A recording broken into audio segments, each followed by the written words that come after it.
आगामी निवडणुकीच्या पार्श्वभूमीवर सोलापूर शहर आणि परिसरामध्ये कायदा व सुव्यवस्थेच्या दृष्टिकोनातून प्रास्ताविक प्रतिबंधक कारवाई ज्यांच्यावर करण्याची आहे अशा आरोपींची यादी तयार करण्यात आली असून या यादीत प्रामुख्याने 69 तडीपार प्रकरणे बनवण्यात आली आहेत। त्याचबरोबर एकूण 43 इसम सार्वजनिक सुव्यवस्थेत किंवा सामाजिक सुव्यवस्थेत धोका निर्माण करतील अशा 43 जणांवर MPDA अंतर्गत कारवाई करण्याचा प्रस्ताव तयार करण्यात येणार आहे। लोकसभा निवडणुकीच्या पार्श्वभूमीवर तात्पुरत्या कालावधीसाठी प्रतिबंधक आदेश ज्यांना बजावला अशा 35 लोकांची यादी करण्यात आलेली आहे। या व्यतिरिक्त ज्यांच्या नावावर 2 किंवा त्यापेक्षा अधिक गुन्हे आहेत, मागील 5 वर्षांच्या काळात किंवा मागील निवडणुकीत कारवाई करण्यात आली होती अशांची यादी देखील तयार करण्यात येत असल्याची माहिती पोलीस उपायुक्त विजय कबाडे यांनी दिली।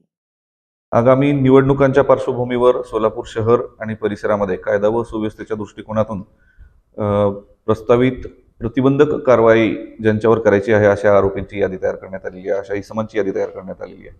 यामध्ये प्रामुख्याने 69 प्रस्तावित तडीपार प्रकरणं बनवली जात आहेत।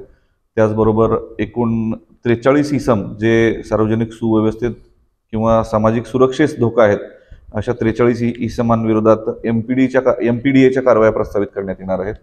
त्याचबरोबर इलेक्शनच्या स्पेसिफिक कालावधीमध्ये तात्पुरत्या कालावधीसाठी प्रतिबंधक आदेश ज्यांना बजावला जातो CRPC 144(2), 144(3) नुसार अशा 35 लोकांची यादी तयार करण्यात आलेली आहे।